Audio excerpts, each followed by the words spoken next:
નમસ્કાર વિદ્યાર્થી મિત્રો, ઓલ ઇન બોક્સની આ યુટ્યુબ ચેનલમાં આપનું હાર્દિક સ્વાગત છે। ડેઇલી 5 અંતર્ગત પૂછાવા જેવા અને પૂછાયેલા ક્વેશ્ચનની ચર્ચા લઈ અને ફરીથી આપણે ઉપસ્થિત થયા છીએ। શરૂઆત કરીએ પ્રશ્ન નંબર 1 થી। શરીરમાં થતું પાચન ખાલી જગ્યા ક્રિયા છે। હવે શરીરમાં થતું પાચન આમ સમજીએ તો પાચનથી જે આપણે ખોરાક ખાઈએ છીએ એ ખોરાકના પાચનથી આપણા શરીરને ઉર્જા મળે છે। એમાં રહેલા વિટામિનથી આપણા શરીરને જુદા જુદા અંગોને રોગ પ્રતિકારક શક્તિઓ મળે છે। પાચનની જો વાત આવે તો શરીરમાં પાચનની શરૂઆત થાય છે મુખથી। પાચનની શરૂઆત ક્યાંથી થાય છે? મુખથી। જ્યારે રોટલીનો કોળિયો મોઢામાં મૂકીએ એટલે મોઢામાંથી જ ખોરાકના કોળિયાનું પાચન શરૂ થાય છે। અપૂર્ણ પાચન ક્યાં થાય છે? તો કે જઠરમાં। પાચનની શરૂઆત મુખથી થાય છે। ખોરાકનું અપૂર્ણ પાચન અથવા અધૂરું પાચન થાય છે જઠરમાં અને સંપૂર્ણ પાચન થાય છે નાના આંતરડામાં। બરાબર છે? ખોરાકનું સંપૂર્ણ પાચન ક્યાં થાય છે? નાના આંતરડામાં। હવે સાહેબ એ પાચનની ક્રિયા છે એ કેવી ક્રિયા છે? તો સમજીએ કે મંદ દહન। એક ઓપ્શનની સાથે ચર્ચા કરતા જઈએ। સૌથી પહેલા એક શબ્દ આવે છે એની અંદર દહન। દહન એટલે શું? દહન એટલે એવી કોઈ રાસાયણિક પ્રક્રિયા કે જેમાં ઉષ્મા અને પ્રકાશ બંને ઉત્પન્ન થાય તો એવી ક્રિયાને કહેવાય છે દહનની ક્રિયા। દહનની ક્રિયા કોને કહેવાય? કે એવી કોઈ રાસાયણિક પ્રક્રિયા કે જેના દ્વારા પ્રકાશ અને ઉષ્મા ઉત્પન્ન થાય તો એવી પ્રક્રિયાને દહન કહેવાય છે। સાહેબ દહનના પણ 3 પ્રકાર છે। દહનના 3 પ્રકાર છે। પહેલું છે સંપૂર્ણ દહન। સંપૂર્ણ દહન એટલે શું? કે એની અંદર ઉષ્મા તો ઉત્પન્ન થાય છે પણ પ્રકાશ વાદળી જ્યોતથી સળગે છે। દહન એટલે શું? તો કે ભાઈ એવી કોઈ પ્રક્રિયા કે જેનાથી ઉષ્મા અને પ્રકાશ ઉત્પન્ન થાય તો ઉષ્મા વધારે ઉત્પન્ન થાય તો સંપૂર્ણ દહન કહેવાય છે। એમાં પ્રકાશ વાદળી જ્યોતથી સળગે છે। દાખલા તરીકે આનું ઉદાહરણ છે LPG ગેસનું સિલિન્ડર। આપણે જે ઘરે રાંધણ ગેસ હોય છે એ સળગેની ફ્લેમ, એની જ્યોત છે એ વાદળી જ્યોતથી સળગે છે। એ છે સંપૂર્ણ દહન। બીજું છે અપૂર્ણ દહન। અપૂર્ણ દહનમાં ઉષ્મા તો મળે જ છે પણ એ પીળી જ્યોતથી સળગે છે। યાદ રહે, સંપૂર્ણ દહનમાં ઉષ્મા વધારે પેદા થાય છે એટલે એ વાદળી જ્યોતથી સળગે છે। જ્યારે કે કોલસો અને કે કોઈ લાકડું સળગતું હોય છે તો એ પીળી જ્યોતથી સળગે છે। બરાબર? અને છેલ્લું છે મંદ દહન, જેની અહીંયા ઓપ્શનમાં ચર્ચા થઈ રહી છે એ। સાહેબ મંદ દહન એટલે શું? તો કે ભાઈ એવી રાસાયણિક પ્રક્રિયા કે જેના દ્વારા માત્ર ઉષ્મા ઉત્પન્ન થાય છે, પ્રકાશ ઉત્પન્ન થતો નથી। માત્ર ઉષ્મા ઉત્પન્ન થાય છે, પ્રકાશ ઉત્પન્ન થતો નથી। તો આ પ્રકારના દહનને મંદ દહન કહેવાય છે। તો આપણે જમવા બેઠા હોઈએ, ખોરાક ખાવા બેઠા હોઈએ, ખાઈ લીધા બાદ આપણે ચહેરા ઉપર એક પસીનો જામી જાય છે તો એ જે પસીનો થાય છે, પસીનો છૂટે છે એ એવું સૂચવે છે કે આપણા શરીરમાં ઉષ્મા પેદા થાય છે। તો પાચનની ક્રિયા છે એ કેવી ક્રિયા છે? તો યાદ રહે, મંદ દહનની ક્રિયા છે। કારણ કે ખોરાક પાચન થતો હોય એ દરમિયાન પ્રકાશ ઉત્પન્ન નથી થતો, માત્ર ઉષ્મા ઉત્પન્ન થાય છે। એટલા માટે શરીરમાં થતું પાચન એ મંદ દહનની ક્રિયા છે। બીજો ઓપ્શનની ચર્ચા કરીએ, ઉષ્માક્ષેપક ક્રિયા, ઉષ્માક્ષેપક પ્રક્રિયા। હવે સવાલ આવ્યો ઉષ્માક્ષેપક પ્રક્રિયા એટલે શું? એવી કોઈ રાસાયણિક પ્રક્રિયા કે જેમાંથી ઉષ્માક્ષેપક, ક્ષેપક એટલે રિલીઝ થાય, ઉષ્મા પેદા થતી હોય, ઉષ્મા છૂટી પડતી હોય તો એવી પ્રક્રિયાને ઉષ્માક્ષેપક પ્રક્રિયા કહે છે। વન્સ અગેન આઈ રિપીટિંગ કે ભાઈ ઉષ્માક્ષેપક પ્રક્રિયા કોને કહેવાય? એવી કોઈ રાસાયણિક પ્રક્રિયા કે જેના દ્વારા ઉષ્મા છૂટી પડે, ઉષ્મા મુક્ત થાય તો એવી પ્રક્રિયાને ઉષ્માક્ષેપક પ્રક્રિયા કહે છે। આમાં ઉષ્મા મુક્ત થાય છે। જ્યારે આ જગ્યાએ વિચારીએ ઉષ્મા શોષક, એવી કોઈ પ્રક્રિયા કે જેમાં ઉષ્મા શોષાય છે, ઉષ્માનું શોષણ થાય છે તો આવી પ્રક્રિયાને ઉષ્મા શોષક પ્રક્રિયા કહે છે। બાય ધ વે, આપણે વાત કરી રહ્યા હતા શરીરમાં પાચન થાય છે એ કેવી ક્રિયા છે? તો શરીરમાં જે પાચન થાય છે એ મંદ દહનની ક્રિયા છે। ઉપરાંત પાચન થતું હોય છે ત્યારે શરીરમાં ઉષ્મા છૂટી પડતી હોય છે, માત્ર ઉષ્મા બને છે, એટલા માટે આ પ્રક્રિયાને ઉષ્માક્ષેપક પ્રક્રિયા પણ કહે છે. તો શરીરમાં થતું પાચન કઈ ક્રિયા છે? મંદ દહનની ક્રિયા પણ છે અને ઉષ્માક્ષેપક પ્રક્રિયા પણ છે, પણ ઉષ્મા શોષણ પ્રક્રિયા નથી. ઉદાહરણ તરીકે તો ઉષ્મા શોષક પ્રક્રિયાનું ઉદાહરણ કયું? તો હવે કેલ્શિયમ કાર્બોનેટ. કેલ્શિયમ કાર્બોનેટ જ્યારે એને ઉષ્મા આપવામાં આવે છે તો એ વિઘટન પામે છે, જેને કહેવાય છે ઉષ્મીય વિઘટન. કે ભાઈ આપણે કોઈ પ્રક્રિયામાં ઉષ્મા બહારથી આપવી પડે અને એ પ્રક્રિયા કરે તો એને કહેવાય ઉષ્મા શોષક પ્રક્રિયા. આ કેલ્શિયમ કાર્બોનેટ એટલે કે ચૂનાનો પથ્થર છે, એને ઉષ્મા બહારથી આપવી પડે છે. ઉષ્મા આપવી પડતી હોય તો એની નિશાની છે આવી રીતની ડેલ્ટા કરી શકીએ છીએ. તો CaO કેલ્શિયમ ઓક્સાઇડ, જેને ત્વરિત ચૂનો કહેવાય છે, એ બને અને કાર્બન ડાયોક્સાઇડ છૂટો પડે છે. અલબત્ત આપણે ઉષ્મા બહારથી આપી એટલા માટે પ્રક્રિયા થઈ. આવા ઉદાહરણો ઘણા બધા છે. દૂધ વત્તા ચા વત્તા ખાંડ, ઇટ ગીવ્સ ચા બને, પણ એકચ્યુઅલી ત્યાં આપણે ઉષ્મા આપવી પડે છે, ડેલ્ટા કરવો પડે છે. તો આવી વાત હતી કે ભાઈ ઉષ્મા શોષક પ્રક્રિયા કોને કહેવાય? કે ભાઈ ઉષ્મા જે પ્રક્રિયામાં ઉષ્મા શોષાતી હોય એને ઉષ્મા શોષક પ્રક્રિયા કહેવાય. એવી કોઈ પ્રક્રિયા કે જેમાં ઉષ્મા બને છે તો ઉષ્માક્ષેપક પ્રક્રિયા કહેવાય. આ જગ્યાએ વિચારીએ તો આપણો જવાબ આવે છે મંદ દહન પણ કહેવાય છે અને ઉષ્માક્ષેપક પણ કહેવાય છે. એટલા માટે આપણે A અથવા B ટીક ન કરતા ડી ઓપ્શન જ સાચો ટીક કરવો જોઈએ. બરાબર છે. ત્યારબાદ નવા ક્વેશ્ચન ઉપર આગળ વધીએ કે ભાઈ દૂધ ખાલી જગ્યા દ્રાવણ છે. દૂધ ખાલી જગ્યા દ્રાવણ છે. તો પહેલા તો દ્રાવણ કોને કહેવાય? બરાબર, દ્રાવક અને દ્રાવ્ય ભેગા થઈ અને દ્રાવણ બનાવે છે. દ્રાવક એટલે શું? જેનું પ્રમાણ વધુ હોય, પ્રમાણ વધુ હોય એને દ્રાવક કહેવાય. જેનું પ્રમાણ ઓછું છે એને દ્રાવ્ય કહેવાય. અને બે ભેગા થઈને જે ફાઇનલ સોલ્યુશન બનાવે, જે છેલ્લું બનાવે છે, એને કહેવાય છે દ્રાવણ. બરાબર છે. ઉદાહરણ તરીકે ભાઈ પાણીનો એક ગ્લાસ છે, એની અંદર એક લીંબુ નીચવું, તો લીંબુ છે એનું પ્રમાણ ઓછું હોય તો એ દ્રાવ્ય છે. પાણી છે એ દ્રાવક છે અને છેલ્લે જે લીંબુ શરબત બને, લીંબુ પાણી બને, એ દ્રાવણ. પાણી યુનિવર્સલ સોલ્વન્ટ, જેને ગુજરાતીમાં આપણે કહીએ સાર્વત્રિક દ્રાવણ તરીકે ઓળખાય છે. પાણી કેવું દ્રાવક છે? સાર્વત્રિક દ્રાવક છે, કારણ કે મોટા ભાગની વસ્તુ પાણીમાં દ્રાવ્ય થાય છે. ટોપિકમાં આવીએ. દૂધ કેવું દ્રાવણ છે? તો કે ભાઈ સાચો જવાબ એવો છે કે દૂધ છે એ કલીલ દ્રાવણ છે. તો સાહેબ સાચું દ્રાવણ, નિલંબિત દ્રાવણ અને કલીલ દ્રાવણ એ બધામાં ફરક શું છે? સાચું દ્રાવણ આમ સમજવું હોય તો એવું સમજી શકો કે ભાઈ હવા છે એ સાચું દ્રાવણ કહેવાય. શું કામ? તો કે ભાઈ હવાના કણો ખૂબ સૂક્ષ્મ છે, 1 નેનોમીટર કરતાંય તે ઓછા વ્યાસવાળા છે, એટલે એ નરી આંખે દેખાતા નથી. હવે એ નરી આંખે નથી દેખાતા એટલા માટે એ પ્રકાશનું પ્રકિરણન કરી શકતા નથી. પાછો સવાલ આવ્યો, પ્રકિરણન એટલે શું? પ્રકિરણન એટલે પ્રકાશનો તેજ લીસોટો દેખાય. બરાબર, એ દેખાય છે આપણને, એ કોના કારણે? પ્રકિરણના કારણે. અલબત્ત એ તેજ જે લીસોટો દેખાય છે એને કહેવાય છે, એ અસરને કહેવાય છે ટિન્ડલ અસર, ટિન્ડલ ઇફેક્ટ. હવે પ્રકિરણન એટલે સાવ સાદી ભાષામાં તમને સમજવું હોય, એક શબ્દમાં સમજવું હોય તો પ્રકાશનું વિખેરાવું. તડકામાં આપણે ઊભા હોઈએ અથવા ઘરમાં અગાશીમાં કોઈ એક સ્લેબમાં એક નાનું એવું હોલ હોય, તેમાંથી આપણે તેજ લીસોટો દેખાય અને અંદર ઝીણા ઝીણા જે કણ ઉડતા દેખાય છે, એ ઘટના છે, જે કણ દેખાય છે એ ટિન્ડલ અસરના કારણે પ્રકિરણન થાય છે. એ કણ દ્વારા પ્રકાશના કિરણોને વિખેરે છે. તો પ્રકાશના વિખેરણની ઘટના છે એને કહેવાય છે પ્રકિરણન, અને જે તેજ લીસોટો દેખાય છે એને કહેવાય છે ટિન્ડલ અસર. બરાબર છે. અંદર જે ઝીણા ઝીણા કણ ઉડતા દેખાય છે એ કણો જ પ્રકિરણન કરે છે, એ કણો જ પ્રકાશના કિરણોને વિખેરે છે. તો સાચું દ્રાવણની વાત કરી. હવે સૌથી ઇમ્પોર્ટન્ટ સાચું દ્રાવણના ગુણધર્મ એ છે કે ભાઈ સ્થાયી છે.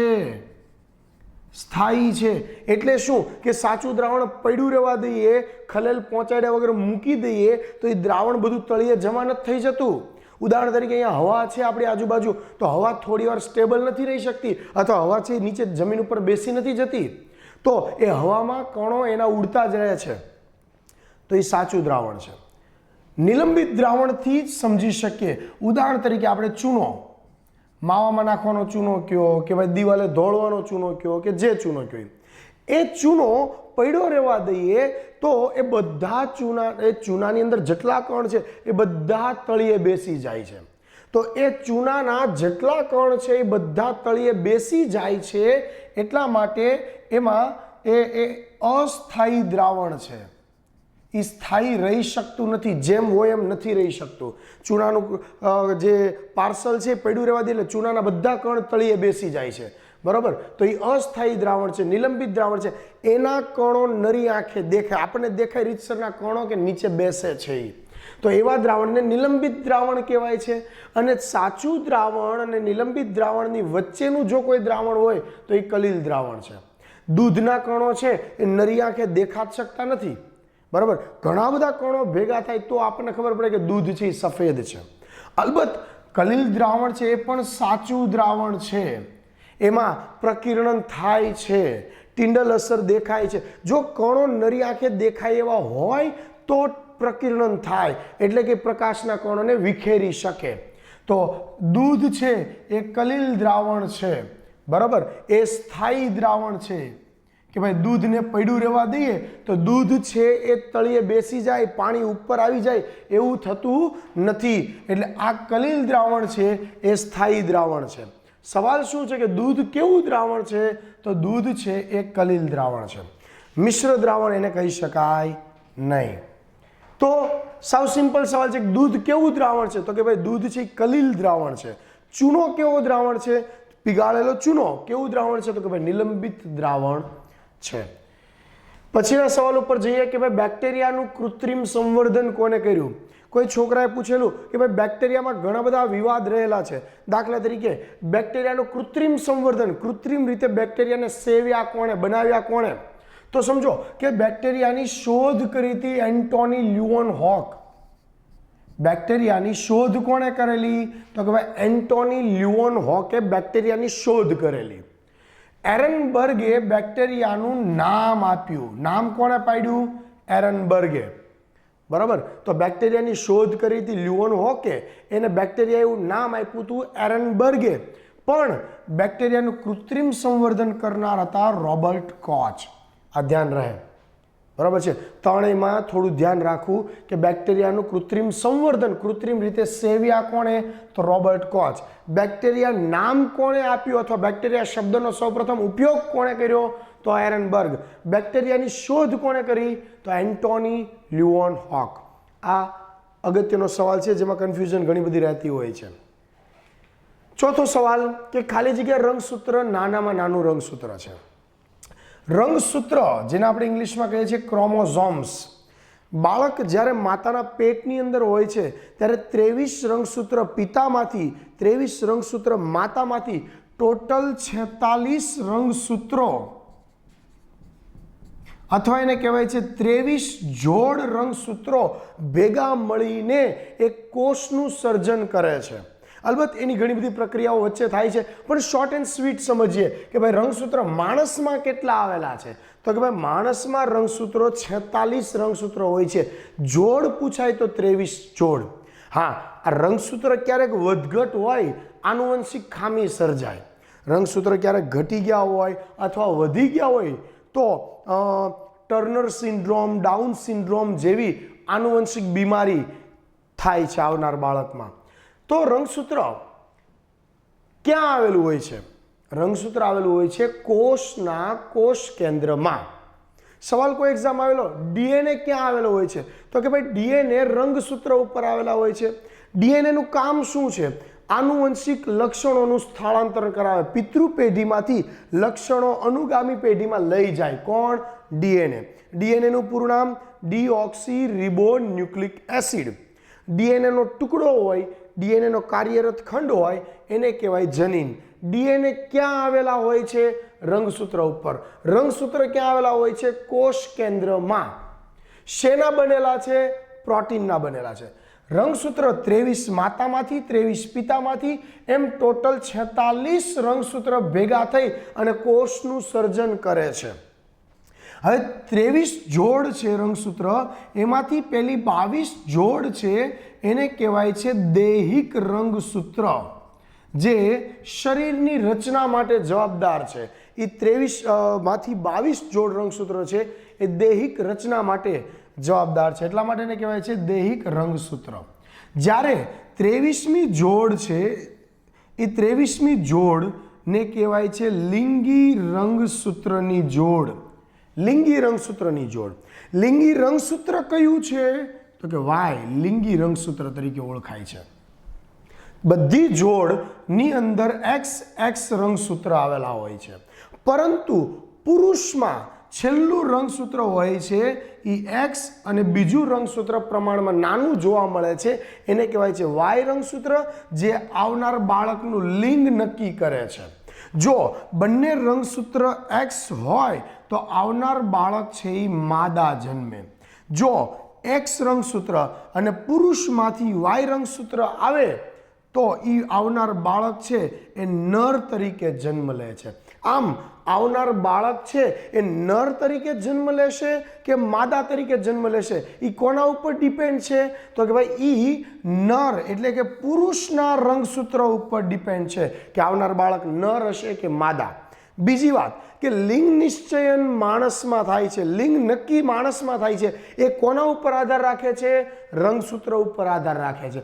પરંતુ ગોકળ ગાય કે ગરોળી જેવા અન્ય પ્રાણીઓ એવા છે કે જે ઈંડા મૂકે અને એ ઈંડાની અંદર જો મેલ કોઈ નર સજીવ હશે, જો ઈંડાની અંદર નર ગરોળી હશે અને તાપમાન વધે, ગરમી વધે તો એ જે નર ગરોળી છે એ માદામાં પરિણમે છે. એટલે કે એ લિંગ નિશ્ચયન પર્યાવરણ ને પરિસ્થિતિ ઉપરથી નક્કી કરે છે કે આવનાર બાળક છે નર તરીકે જન્મ લેશે કે માદા તરીકે જન્મ લેશે. માણસમાં એક વખત લિંગ નક્કી થઈ ગયું, એક વખત રંગસૂત્ર જોડાઈ ગયા પછી એમાં ચેન્જીસ આવતા નથી. જ્યારે આ ગરોળી અને સ્નેલ એટલે કે ગોકળગાય જેવા પ્રાણીઓ ઈંડા મૂકે ત્યારે આજુબાજુના પરિસરના પર્યાવરણના તાપમાન ઉપર આધાર રાખે છે. બાય ધ વે, આ લિંગી રંગસૂત્ર અને એના રિલેટેડ જેટલી ચર્ચા હતી એ કરી. મેઇન મુદ્દા ઉપર પાછા આવી જઈએ કે રંગસૂત્ર નાનામાં નાનું કયું છે, બરાબર? કયું રંગસૂત્ર નાનામાં નાનું રંગસૂત્ર છે? તો સમજો કે પહેલું રંગસૂત્ર છે એ મોટામાં મોટું રંગસૂત્ર છે, તો આપણો જવાબ તો એ છે જ નહીં. 21મું રંગસૂત્ર છે એ નાનામાં નાનું રંગસૂત્ર છે, યાદ રહે. આ જવાબ છે એ આમને મત ફેક્ટ રીતે યાદ રાખી લ્યો કે ભાઈ પહેલું રંગસૂત્ર છે મોટામાં મોટું રંગસૂત્ર છે, 21મું રંગસૂત્ર છે એ નાનામાં નાનું રંગસૂત્ર છે, 23મું રંગસૂત્ર છે છેલ્લું રંગસૂત્ર એ લિંગી રંગસૂત્ર છે કે જે લિંગ નક્કી કરે છે. અને માણસમાં કેટલા રંગસૂત્ર છે? 46 રંગસૂત્રો આવેલા છે, એટલે કે 23 જોડ આવેલી છે, બરાબર? અમીબામાં 135 જોડ આવેલી જ હોય છે.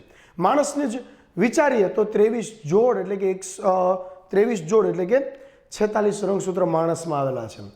ત્યારબાદ ક્વેશ્ચન જોઈએ 5મો કે ભાઈ 1 મીટર બરાબર ખાલી જગ્યા નેનોમીટર. હવે આપણે થાય સાહેબ આ સવાલ કેવો?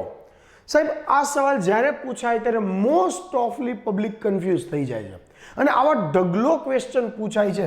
માઇક્રોમીટરના પૂછાય છે, આ નિશાની છે એને મ્યુ વચાય, મિલીમીટર, માઇક્રોમીટર, નેનોમીટર, અને આવા દુનિયાની અંદર 15 એકમો છે, બરાબર?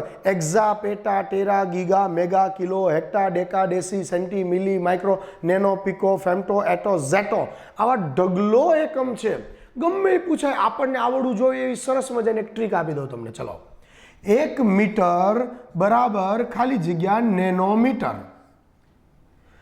નેનો એટલે 10⁹. પહેલા આ વસ્તુ એક મગજમાં ફિટ કરી લો. માઇક્રો એટલે 10⁶. મિલીમીટર એટલે 10⁻1. નેનો એટલે 10⁹. આ વસ્તુ એક મગજમાં ફિટ કરી લઈએ. સેન્ટીમીટર હોય તો 10⁻1, મિલીમીટર હોય તો 10⁻3. આ વસ્તુ એક મગજમાં પહેલા ફિટ કરી લઈએ આપણે. હવે સમજીએ કે ભાઈ જો નેનોમીટર મોટા કે મીટર મોટા? મોટું કોણ? તો કે ભાઈ મીટર છે એ મોટા છે, નેનોમીટર નાના છે.